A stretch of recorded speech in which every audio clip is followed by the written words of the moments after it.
Hello बच्चों, नमस्कार सभी को। स्वागत है आप सभी का साइंस एंड फन पर, जहां टीचर्स आपको दिलो दिमाग दोनों से पढ़ाते हैं।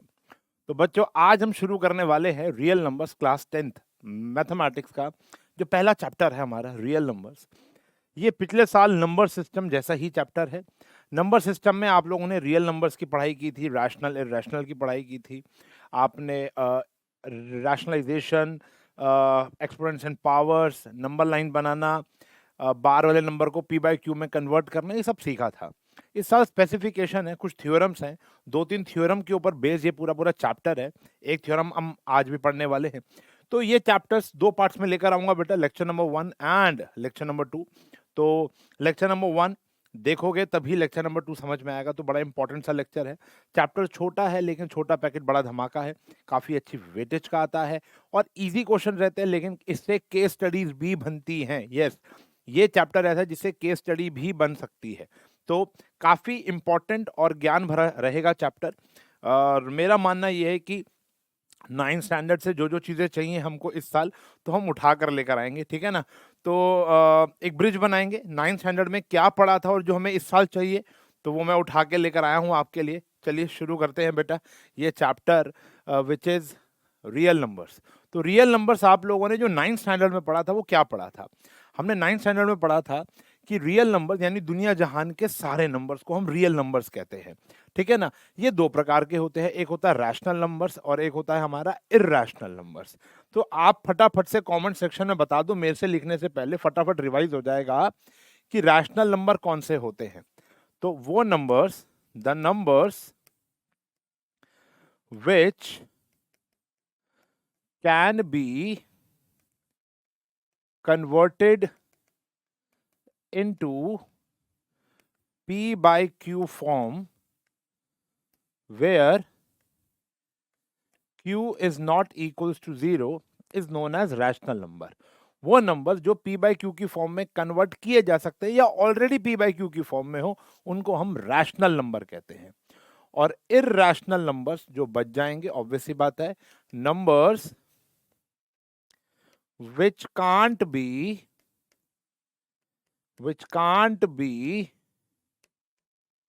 converted into P by Q form, जो P by Q की फॉर्म में कन्वर्ट नहीं किए जा सकते, उसको बोलते हैं हम इर्रेशनल नंबर।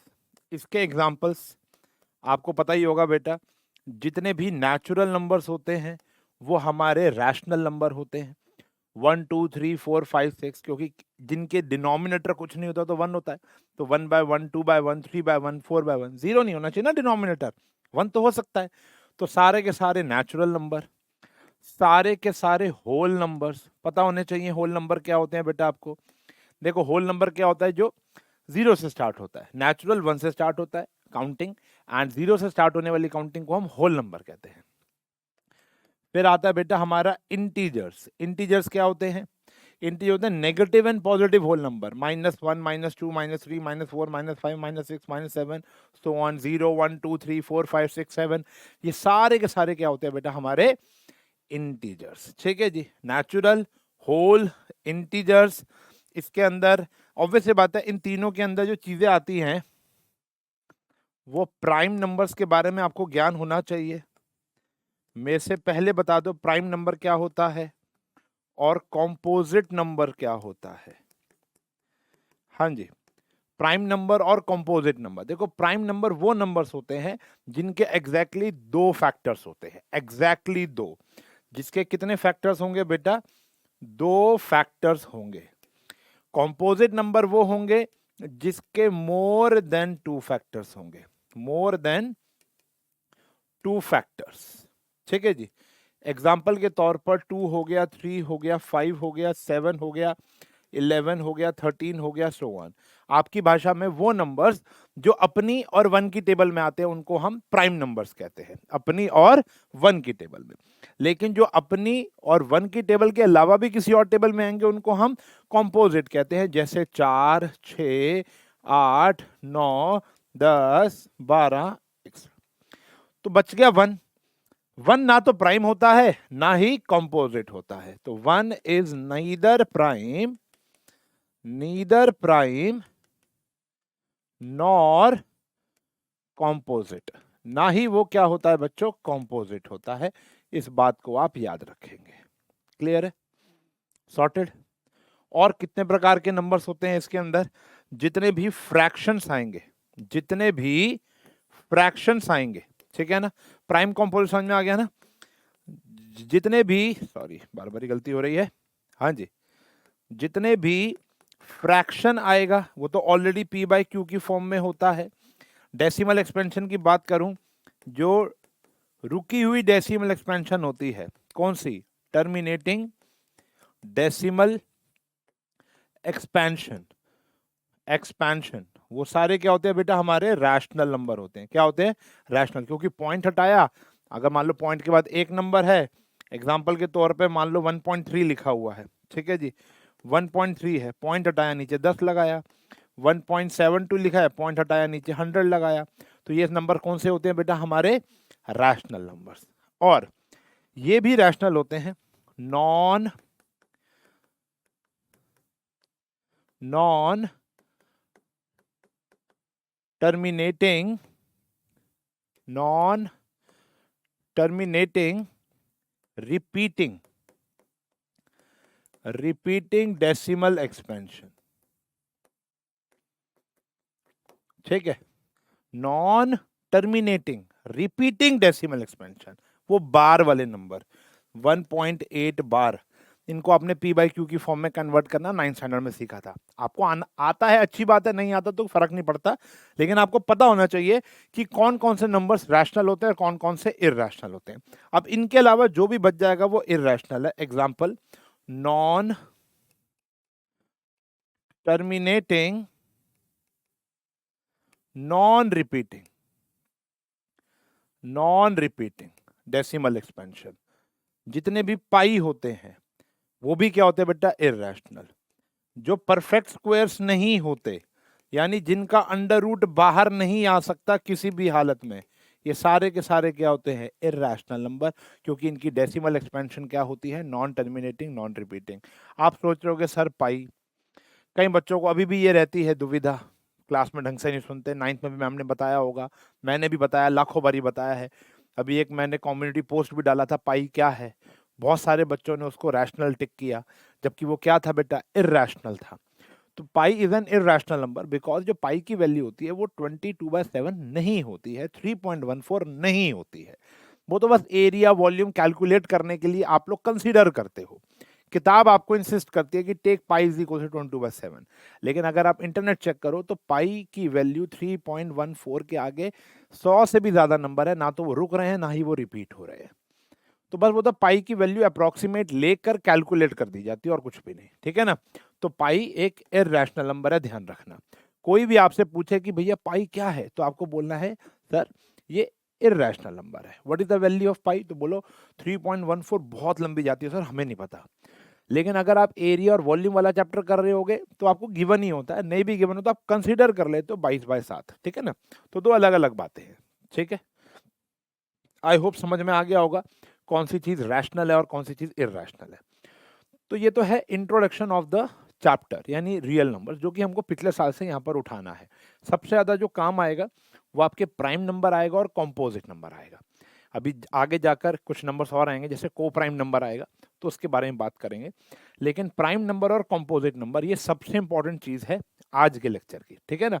रैशनल इरैशनल तो है ही है, रैशनल के अंदर जो प्राइम और कॉम्पोजिट आता है, प्राइम जिसके 2 फैक्टर होंगे, यानी जो अपनी और 1 की टेबल में आएगा, कॉम्पोजिट जिसके 2 से ज्यादा फैक्टर होंगे, जो अपनी 1 और किसी और की टेबल में आएगा। 1 का एक ही फैक्टर होता है, वो खुद, तो वो ना इसकी डेफिनेशन फुलफिल कर रहा है और ना ही इसकी, तो 1 is neither prime nor composite. Sorted, ठीक है जी। आगे बढ़ेंगे। सबसे छोटा इवन प्राइम नंबर कौन सा है, 2। इकलौता इवन प्राइम नंबर है वो है 2, इसके अलावा और कोई भी नहीं है। Got it. तो कुछ छोटी छोटी चीजें जो आपको याद रखनी पड़ेंगी, इसका नोट्स बना लेना, पीपीटी मिल जाएगी, इसका नोट्स बना लेना, हमारे ऐप पर भी पीपीटी मिल सकती है और टेलीग्राम चैनल पर भी आ सकती है, तो दोनों को सब्सक्राइब कर लो।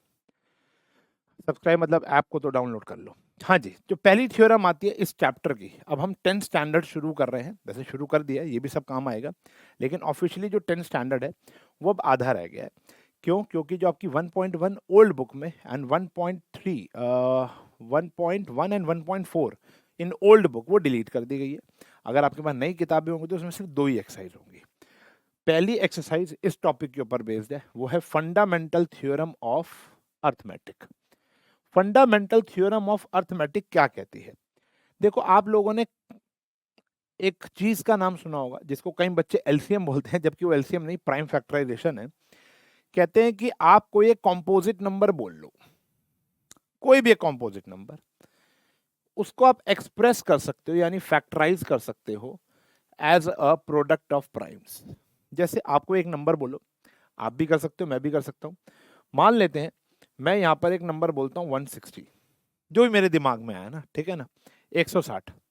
अब 160 मैंने एक नंबर बोला, इसके मैं प्राइम फैक्टर उठा लेता हूँ, 280, 240, 220, 210, 2, 5, 1।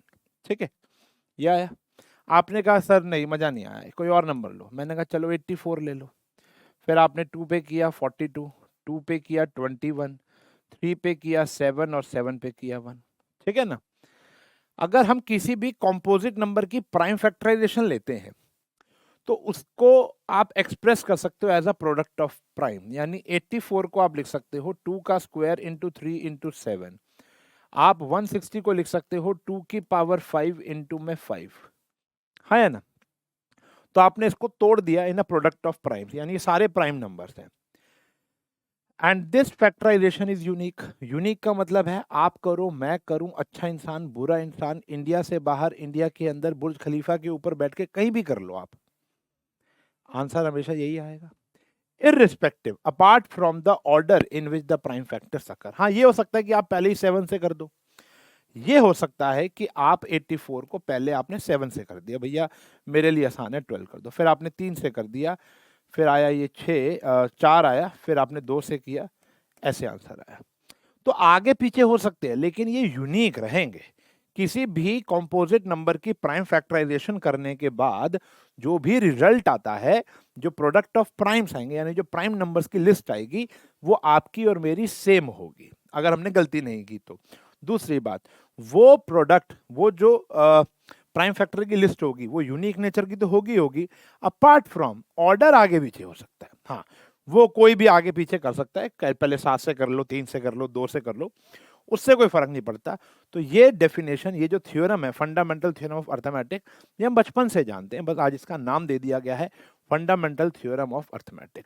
बिफोर कोविड ये डेफिनेशन 1 या 2 मार्क्स की लिखनी आ जाती थी एग्जाम में। ये जो व्हाइट कलर से मैंने लिखा है ये तो आप याद कर ही लीजिए, क्योंकि एजर्शन, रीजनिंग, एमसीक्यू, वो आपको ये भी बोल सकता है कि भैया ये स्टेटमेंट है, बताओ ये कौन सी थ्योरम है।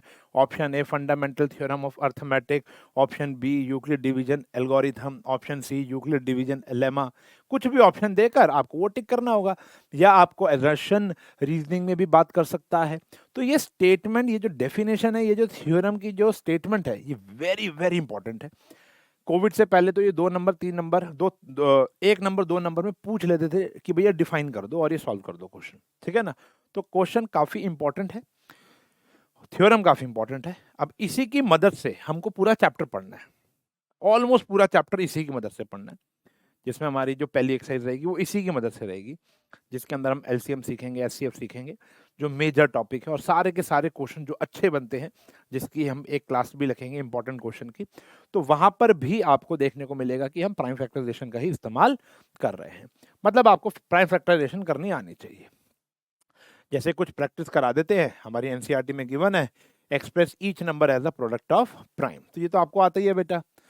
इसको करते हैं प्राइम फैक्टराइजेशन। 2 पर किया 70, 2 पर किया 35, 5 पे किया 7, 7 पे किया 1। तो प्राइम फैक्टर्स ऑफ 140 क्या हो जाएगा? 2 का स्क्वायर इंटू 5 इंटू 7। ठीक है जी, कर लेंगे। ऐसे 156 का किया बच्चों, 2 पर किया, कितना आया? 88। 2 पर किया 88 या 78, 78 आया ना? हाँ जी, कितना आया? 78, 78। यहाँ आया 39, 3 पे किया 13, 13 पे किया 1। तो प्राइम फैक्टर्स ऑफ 156 क्या आ गया, 2 का स्क्वायर इंटू 3 इंटू 13। क्लियर है, आ गया ना, बहुत आसान है यार, ये तो कुछ मुश्किल नहीं है। अब इनका एलसीएम और एचसीएफ निकालना है आपको, LCM and HCF of two numbers using prime factorisation. वैसे आपको बहुत सारे तरीके आते हैं, लेकिन आज हम आपको वो तरीका बताएंगे जिसमें एक ही फैक्टराइजेशन, जिसमें एक ही बारी में दोनों चीजें आप निकाल लोगे। अगर अभी आपको दो नंबर दिए जाएं, मुझे पता है आप उसका एलसीएम भी निकाल पाओगे, उसका आप एचसीएफ भी निकाल पाओगे, ठीक है ना, एलसीएम भी निकाल पाओगे और एचसीएफ भी, लेकिन आपको एलसीएम के लिए अलग काम करना पड़ेगा, एचसीएफ के लिए अलग काम करना पड़ेगा। हम एक ही तीर से दो शिकार कर देंगे, ठीक है जी। मान के चलो एक नंबर है 10 और दूसरा नंबर है लेट्स से 64। हमें इनका एलसीएम और एचसीएफ दोनों निकालना है। कुछ नहीं करना, 10 और 64 का प्राइम फैक्टराइजेशन 2 5 5 1, इसका किया 2 32 2 कितना आया भाई 16 8 4 2 1। तो अब देखो प्राइम फैक्टर ऑफ 10 कितना आया बेटा, 2 into 5, and prime factors of 64 क्या आया, ये आया 2 की पावर 1 2 3 4 5 6 6 आया। अगर आपको एलसीएम और एचसीएफ निकालना है, देखो HCF is highest common factor, लेकिन पावर छोटी देखनी है। इन दोनों में देखो पहली बात तो 5 है ही नहीं नीचे, ऊपर क्या है 5 है, तो 5 की पावर 0 आ गई। ये ऐसे कर लो, मैं आपको सिंपल सी बात एक और बहुत इजी शब्दों में आपको मैं बता देता हूँ। वैसे मैं दोनों तरीके से आपको पढ़ा देता हूँ, मैंने पेड बैचेस में भी दोनों ही तरीके से पढ़ाया है। ये जो कॉमन आ गया वो एचसीएफ है, यानी जो भी आपके पास प्राइम फैक्टर आएंगे उनकी जो छोटी पावर है, जैसे ऊपर 2 की पावर 1 है और नीचे 2 की पावर 6 है, तो 2 की पावर 1, ऊपर 5 की पावर 1 है, नीचे 5 है ही नहीं, तो 5 है ही नहीं, ठीक है जी, तो एचसीएफ आ गया। एलसीएम में बड़ी पावर लेनी है, ये क्या बेटा 2 की पावर 6 आ गई और 5 की पावर 1 आ गई, दोनों में जो बड़ी पावर है, जो भी नंबर्स दिख रहे हैं उनकी बड़ी पावर लिख लो। तो यहां पर आ गया बेटा 320 आ गया, ठीक है जी, गॉट इट। अभी मैं और भी क्वेश्चन कराऊंगा। देखो इसका मतलब ये है कि एलसीएम के अंदर आपने बड़ी पावर्स लेनी है, एचसीएफ के अंदर छोटी पावर लेनी है, पहला। दूसरा तरीका क्या है, एचसीएफ तो कॉमन आ गया, लिख दिया।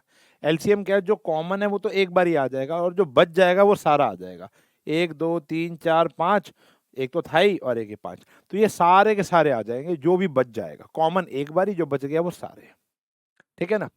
तो अभी क्वेश्चन करेंगे, जस्ट अ कॉन्सेप्ट दिया अभी।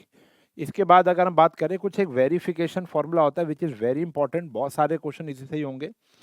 वेरिफिकेशन कर सकते हो कि जो एलसीएम बचपन का फॉर्मूला है इनटू एलसीएम किसके बराबर होगा बेटा, प्रोडक्ट ऑफ टू नंबर्स के बराबर होगा। किसके बराबर होगा बेटा, LCM into HCF is equals to product of two numbers.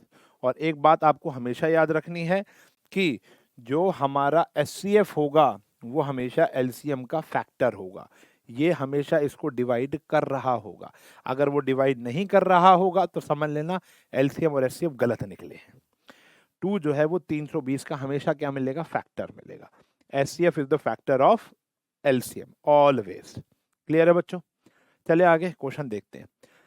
कह रहे हैं हमारी एनसीईआरटी का ये 26 और 91 का आपको क्या निकालना है, एलसीएम और एचसीएफ, साथ में उनका वेरिफिकेशन भी चेक करके बताना है। तो 26 कुछ नहीं करना, 26 का प्राइम फैक्टराइजेशन 91 का 2 पर किया 13, 13 पे किया 1, 7 पे किया 13, 13 पर किया 1। तो prime factors of 26 2 into 13, prime factors of 91 7 into 13, ठीक है ना बेटा। अगर आप एचसीएफ निकालना चाह रहे हो तो मैंने बताया था छोटी पावर, कौन सी पावर, छोटी। ऊपर 2 की पावर 1 है, नीचे 2 है ही नहीं, तो है ही नहीं।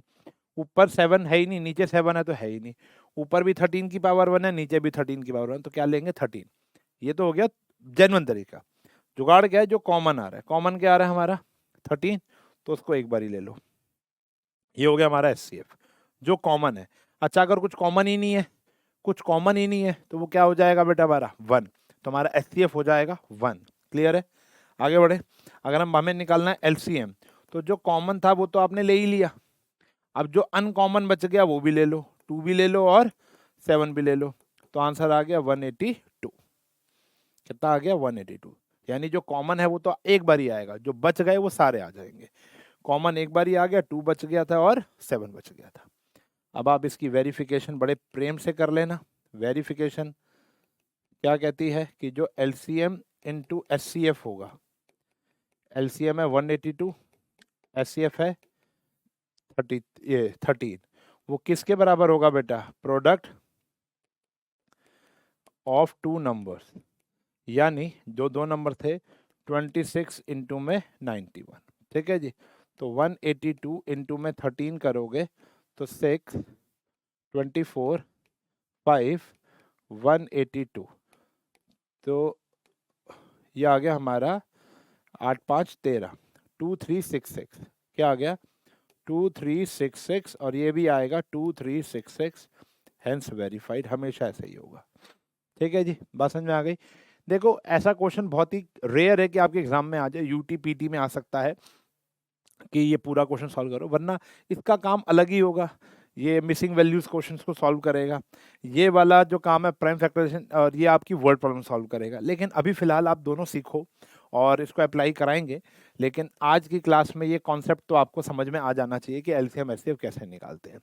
अगर आपको समझ में आ गया होगा तो इसको कर लो, पॉज करो वीडियो को और इसको करो, फिर चेक करो कि आपने ठीक किया है या नहीं किया है। ठीक है जी, चलो अब मैं करा देता हूँ आपको वेरिफिकेशन। आप खुद करेंगे, बच्चों वाली है वो तो 2 पे करेंगे, 255, 5 पे करेंगे, 51, 3 पे करेंगे, 17, 17 पे करेंगे 1, ये आएगा 46, ये आएगा 23, ये आएगा 1। तो prime factors of 510, 2 into 5 into 3 into 17 and 92, 2 into 2 into 23। तो ये बच्चों क्या बना हमारा? SCF 2 आ गया, और जो हमारा LCM है वो तो 2 एक बार ही आएगा, बाकी जो भी बच गया, जो भी बच गया वो सारा आ जाएगा। ठीक है जी, 22338 शायद कुछ भी है ऐसा आता है, वो आप देख लेना, जो भी बच जाएगा वो हमारा आंसर है। ठीक है जी, जो भी है। तो इसके बाद क्या करेंगे हम? वेरिफिकेशन। क्लियर है बच्चों? बस यही समझना था, बहुत ही आसान सा कंटेंट है। ठीक है जी। अब 3 नंबर का अगर आपको LCM SCF निकालना हो तो कैसे निकालेंगे? इसका कोई भी वेरिफिकेशन फॉर्मूला नहीं होता। इन 3 नंबर्स का कैसे निकालेंगे? तरीका भी वही है। 12 का करेंगे, 15 का करेंगे और 21 का करेंगे। ये आया 6, ये आया 3, ये आया 1, ये आया 5, ये आया 1, ये आया 7, ये आया 1। तो प्राइम फैक्टर्स ऑफ 12 कितना हो जाएगा? 2 into 2 into 3। Prime factors of 15, 3 into 5। Prime factors of 21, 3 into 7। तो हमारा जो SCF है बच्चों अभी बताया क्या है? 3, जो छोटी पावर, जो कॉमन आ रहा है। ठीक है ना? LCM में सब कुछ आ जाएगा, कॉमन तो आएगा ही आएगा, और जो बच गया वो सब कुछ आ जाएगा। क्लियर है? मुश्किल तो नहीं है। चलिए बेटा आगे चलो। तो LCM SCF का गेम समझ में आ गया। इससे रिलेटेड कुछ क्वेश्चन भी हैं, आओ वो भी कर लेते हैं। जैसे गिवन है SCF जो है, मतलब मैं आज आपकी पहली एक्सरसाइज फिनिश करा दूंगा बेटा, उससे रिलेटेड जो भी बाहर के क्वेश्चन आप कर सकते हो, एग्जाम्पलर कर सकते हो। हम भी इंपॉर्टेंट क्वेश्चंस, एक्स्ट्रा क्वेश्चंस करेंगे, लेकिन आज अभी हमारा मेन जो लेक्चर है वो कॉन्सेप्ट के ऊपर है, बेसिक कॉन्सेप्ट, बिल्कुल स्क्रैच से। ठीक है ना? SCF दे रखा है 2 नंबर का, LCM निकालना है। ठीक है जी। जब ये क्वेश्चन मैंने अपने ऑफलाइन बैच या अपने जो पेड बैच है साइंस एंड फन का ऐप पर जो चलता है, डेली लाइव क्लासेस होती हैं जहाँ पर, तो वहां पर ये क्वेश्चन मैंने दिया और बच्चों ने LCM निकालना शुरू कर दिया। कैसे? प्राइम फैक्टराइजेशन से। मुझे पता है आपके मन में भी यही आया होगा कि हम LCM प्राइम फैक्टराइजेशन से निकाल लेते हैं। आप एक बात बताओ कि अगर हमें LCM प्राइम फैक्टराइजेशन से ही निकालना होता तो वो SCF देता ही क्यों? वो तो सिर्फ ये 2 नंबर भी दे सकता था और तो LCM वैसे भी निकल जाता। तो अगर आपके दिमाग में भी यही था तो बेटा आप भी गलत थे, क्योंकि ये क्वेश्चन बहुत आसान है और टीचर एक्सपेक्ट भी नहीं कर रही है कि आप वैसे करें। मान लेते हैं आप उस तरीके से कर भी देते हैं प्राइम फैक्टराइजेशन के तरीके से, तो भी आप गलत माने जाओगे। तो मैं अगर होता फैकल्टी तो मैं आपको एक भी नंबर नहीं देता, ठीक है ना। तो कहानी ये है कि आपको ये फॉर्मूला यूज करना है कि वी नो दैट, जैसा कि हमें पता है कि जो एलसीएम इंटू एचसीएफ है वो प्रोडक्ट ऑफ टू नंबर्स के बराबर होता है। तो एलसीएम कितना है पता नहीं, एलसीएम कितना है 9, दो नंबर्स कितने हैं बेटा 306 इंटू में 657, तो एलसीएम आ जाएगा 306 इंटू 657/9। सेकेंड इंपॉर्टेंट बात, ये है भी आसान तरीका, कहाँ प्राइम फैक्टराइजेशन के चक्रों में पड़ोगे, एलसीएम दिया निकालना ही तो है। अब देखो टोटल 4 चीजें होती है बच्चों, समझना, टोटल 4 चीजें हैं, एलसीएम एचसीएफ और दो नंबर्स। तो 4 में से एक गायब होगी आपको, हाँ एक गायब होगी, 3 गिवन होंगी। हो सकता है एचसीएफ गायब हो सकता है दोनों में से कोई एक नंबर भी गायब हो, तो इस प्रकार के भी क्वेश्चन है। तो इसी फॉर्मूले में डाल के वो हो जाएंगे, ठीक है ना, चिंता करने वाली बात नहीं है। तो इसको अगर मैं 3 के टेबल से काटता हूँ तो ये आया 102, फिर इसको काटा 34, कितना आ गया 34, तो आंसर आया 34 इंटू में 657, सॉल्व कर लेना। 22338 इसका आंसर है। कुछ आंसर याद हो जाते हैं यार हम लोगों को, ठीक है ना, बात समझ में आ गई। तो ये आया हमारा एलसीएम और एचसीएफ, ठीक है जी। फिर ये क्वेश्चन काफी अच्छे हैं, अभी 2 क्वेश्चन लगातार काफी आएंगे। कह रहे हैं चेक वेदर 6 की power n can end with the digit 0 where n is a natural number. मतलब क्वेश्चन का मतलब ये है कि 6 की पावर n है, n की जगह 1 डालो, 2 डालो, 3 डालो, 4 डालो, सो ऑन डालते चले जाओ, नेचुरल नंबर। क्या कभी यूनिट प्लेस पर 0 आएगा?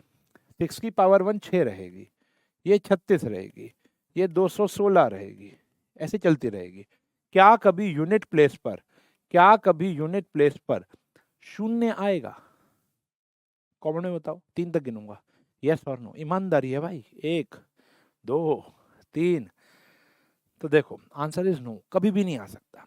देखो आंसर 3 हो सकते थे, सर आ सकता है, आंसर ये भी हो सकता था कि सर नहीं आएगा कभी भी, आंसर ये भी हो सकता था सर हमें क्या पता, आपने सिर्फ 3-4 ही लिखे हैं, नेचुरल नंबर तो बहुत सारे होते हैं, आगे जाके क्या पता आ भी जाए। तो आपका भ्रम तोड़ते हैं, मेरा भी भ्रम था कभी जब मैं छोटा था, तो मुझे भी लगता था आ भी सकता है सर, हमें कैसे पता चलेगा, अभी तो हमने सिर्फ 3 तक ही किया, चौथे की वैल्यू आपको नहीं आती, समझ रहे हो, 36 इंटू 36 करना है, फिर 5 भी डाल सकते हो, 6 भी डाल सकते हो, क्या पता आ जाए 6 की पावर 10 पर आ जाए, 100 पर आ जाए, हमें क्या पता। लेकिन जब मैम ने कॉन्सेप्ट बताया जो मैं आज आपको बताने जा रहा हूँ, बिल्कुल सही बात है यार, कभी भी नहीं आ सकता, तो यहाँ लिखेंगे नो, 6 की power n can't and with digit 0, कभी भी 0 पर एंड नहीं करेगा, बिकॉज, क्यों नहीं करेगा? Because for unit digit 0, because for unit digit 0 a number needs, a number needs 2 and 5 both as its prime factor। आप कोई भी एक नंबर सोचो जिसके यूनिट प्लेस पर 0 आ रहा हो, 10 ले लो, 20 ले लो, 160, 330, कोई भी ले लो, जिसके पीछे लास्ट में क्या आ रहा हो 0, उसकी प्राइम फैक्टराइजेशन करो। उसकी जैसे ही आप प्राइम फैक्टराइजेशन करोगे आपको देखने को मिलेगा उसकी लिस्ट के अंदर 2 और 5 आ रहा है, और हमारे यहाँ पर 6 की प्राइम फैक्टराइजेशन करने में 2 और 3 आ रहा है। तो अगर एक नंबर को यूनिट डिजिट 0 बनानी है तो उसके प्राइम फैक्टर क्या होंगे बेटा, 2 and 5 both as its prime factors, but 6 has 2 and 3, 6 के पास क्या था बेटा, 2 and 3 था। अगर इसका भी 2 और 5 होता तो ये भी क्या बन जाता बेटा, यूनिट डिजिट 0 पर एंड होता। लेकिन अभी ये यूनिट डिजिट 0 पर एंड नहीं होगा क्योंकि एक नंबर के पास 2 और 5 आने चाहिए। ऐसे अगर आपसे पूछे 4 की पावर n होगा, नहीं होगा। 5 की पावर n कभी भी 0 पर एंड होगा, नहीं होगा। क्या 10 की पावर n होगा? यस, ये हो जाएगा क्योंकि इसकी प्राइम फैक्टर में 2 और 5 आएंगे। 20 की पावर n होगा, हाँ वो हो जाएगा क्योंकि उसकी यूनिट डिजिट पर 0 आ जाएगा। ठीक है जी, 2 और 5 फैक्टर होते हैं। आगे बढ़े, सिंपल है क्वेश्चन, अच्छा है, दिमाग लगाना। एक्सप्लेन करने की ये कॉम्पोजिट क्यों है? अब देखो कॉम्पोजिट की डेफिनेशन याद होनी चाहिए, more than 2 factors, more than two factors, अभी बताया था ना, जिसके दो से ज्यादा फैक्टर्स होंगे उसको आप क्या कहते हो, कॉम्पोजिट। देखो 7, 11, 13 प्लस 13, इसमें से 13 कॉमन ले लेंगे बेटा, क्या आया 7, 11 प्लस 1, कितना आया 77 प्लस 1 इनटू में 78। मैंने कुछ भी नहीं किया, नॉर्मल मैथ्स लगाइए, कॉमन लिया 13, ब्रैकेट को सॉल्व करके ये आ गया। अब देखो ध्यान से देखना, सिंस दूर से ही दिख रहा है, it has more than two factors, it has more than two factors. ज्यादा दिख रहे हैं आपको, एक तो 13 ही दिख गया, 78 दिख रहा है, 1 तो सभी का होता है, और भी हो सकते हैं, हमें क्या पता, जो दिख रहे हैं। एक तो मुझे 13 दिख गया, एक मुझे 78 दिख गया, 1 तो सभी का होता है, तो देयरफॉर इट इज, क्या हो गया बेटा, ये कॉम्पोजिट नंबर। ये क्या हो गया बेटा, एक कॉम्पोजिट नंबर हो गया। बात समझ में आ गई? ये क्या हो गया प्यारे बच्चों, कॉम्पोजिट नंबर, क्योंकि इसके दो से ज्यादा फैक्टर मुझे दिख गए, दूर से दिख रहे हैं, 13, 78, 1 भी है। वैसे देखा जाए तो ये 2 की टेबल में भी आ रहा है, 39 की टेबल में भी आ रहा है, बहुत सारे दिख गए, तो ये क्या हो गया, कॉम्पोजिट नंबर। एनसीईआरटी में एक इसका दोस्त भी और दे रखा है, वो भी कर लेना। ठीक है जी, आगे चल रहे हैं। देखो ये वो क्वेश्चन है जो मैं तुमको समझा रहा था, हाईएस्ट पावर स्मॉलेस्ट पावर जो देखनी है, बहुत सिंपल है, इससे आप तुम समझ जाओगे, ये कॉन्सेप्ट ही मानो। कह रहे टू पॉजिटिव इंटीजर्स थे ए और बी, उनके प्राइम फैक्टर दिए हुए हैं, ए को इन्होंने लिख दिया एक्स क्यूब और वाई स्क्वायर, मतलब ए की प्राइम फैक्टर की होगी, तो मान लेते हैं ना 140 की थी तो 2 की पावर समथिंग 3 इंटू 7 ऐसा कुछ आया था ना, तो यहाँ पर है एक्स की पावर क्यूब और वाई का स्क्वायर। ऐसे इन्होंने बी का किया था, तो ये आया एक्स वाई क्यूब आ गया। X Y are prime number, क्योंकि प्राइम फैक्टराइजेशन की थी। आपको एचसीएफ बताना है और एलसीएम बताना है, तो मान लो मैं बताता हूँ एचसीएफ। क्या होगा HCF? HCF is the smallest power, x की छोटी पावर कौन सी है 1, वाई की छोटी पावर कौन सी है 2, तो ये हो गया एचसीएफ। सिंपल फंडा है यार, छोटी पावर एचसीएफ, नाम एचसीएफ है, पावर छोटी देखनी है। अगर मैं बात कर रहा हूँ बेटा एलसीएम की, तो बड़ी पावर क्या है, एक्स की क्यूब, वाई की भी क्या है क्यूब, तो ये आ गया बेटा मेरा एलसीएम। ठीक है ना, इस कॉन्सेप्ट को अच्छे से प्रिपेयर कर लेना, बड़े बड़े क्वेश्चन इसी के बल पर होने वाले हैं, बड़े बड़े क्वेश्चंस हमारे इसी के ही बल पर होंगे। Got it? क्लियर है? पक्का समझ आ गया? चलिए, तो ये था बेटा आज का हमारा लेक्चर, जिसके अंदर हमने एलसीएम और एचसीएफ के बारे में पढ़ाई की। अगले लेक्चर रुको मत, अभी रुक जाओ, जाने से पहले एक बात इंपॉर्टेंट सुन के जाओ, कि हमारे नेक्स्ट लेक्चर का कॉन्टेक्स्ट क्या होने वाला है। नेक्स्ट लेक्चर हमको कराएगा इरैशनल नंबर प्रूव करना, कॉन्ट्राडिक्शन मेथड, कॉन्ट्राडिक्शन मेथड। ठीक है जी, ये ऐसा क्वेश्चन है कि अगर ये तुम्हारे एग्जाम में नहीं आया, अगर ये तुम्हारे एग्जाम में नहीं आया, तो मैं अगले साल से पढ़ाना छोड़ दूंगा, और ये मैथ्स का हर टीचर डंके की चोट पर बोल सकता है, क्योंकि ऐसा कोई साल गया ही नहीं सिवाय कोविड का, जब एमसीक्यू आया था। जब सब्जेक्टिव पेपर आएगा, ये आएगा, ये आएगा 100%। हाँ, इस साल अगर सब्जेक्टिव नहीं आया, ऑब्जेक्टिव हो गया, तो भी नहीं आएगा, लेकिन अगर सब्जेक्टिव आया तो ये ना आए, ऐसा हो नहीं सकता, ऐसा हो नहीं सकता। जितना मैं अभी तक एक्सपीरियंस है, जब मैं पढ़ता था, और फिर पास्ट में देखो यार, जब मैं 10th क्लास में था तो पास्ट ईयर के पेपर भी किए होंगे, तब भी आ रहा था, मेरे पेपर में भी आया, मेरे बाद आशु सर के पेपर में भी आया, तब तो मैंने पढ़ाने चालू कर दिया, 16 साल हो गए, तो ये मान के चलो 20-22 सालों में लगातार आ रहा है। एक का साल जब कोविड हुआ है बस तभी नहीं आया, जब कोविड के अंदर एमसीक्यू हुआ, जब पेपर ही कैंसिल हो गया, 1-2 साल का कह सकते हो, लेकिन बाकी हर साल ये क्वेश्चन आया है। तो अगला ये करेंगे, प्लस हम करेंगे कुछ वर्ड प्रॉब्लम्स, जो कि इसकी केस स्टडी बनाएंगे। ठीक है जी, हमारी फर्स्ट एक्सरसाइज में भी 1-2 दे रखी है, रवि वाली दे रखी है, एक एग्जाम्पल है काजू कतली वाला, एक कंटिजेंट आर्मी वाला क्वेश्चन है, और प्लस एक आधा और क्वेश्चन हम एक्स्ट्रा लेकर आएंगे, जिससे केस स्टडी आपको समझ में आ जाए। तो लेक्चर नंबर 2 के अंदर हम ये कंसिडर करने वाले हैं। Got it? तो आज के लेक्चर में हमने पढ़ा पहले रियल नंबर्स क्या होते हैं, फिर फंडामेंटल थ्योरम ऑफ अर्थमेटिक के बारे में स्टेटमेंट याद कर लेना, फिर आपने एलसीएम एचसीएफ जो कि पहले से आपको आता था, ये ट्रिक भी मैंने आपको बताई, 2 नंबर्स का वेरिफिकेशन, 3 नंबर्स वाला क्वेश्चन भी आ गया, फिर उससे रिलेटेड कुछ क्वेश्चन। तो आज की class more over conceptual class रही, क्वेश्चंस कम किए। अगली क्लास में अंदर कॉन्सेप्ट भी होंगे और क्वेश्चन भी होंगे। ठीक है जी, मिलेंगे आपसे अगली क्लास में। तब तक के लिए bye bye, take care, have a nice day.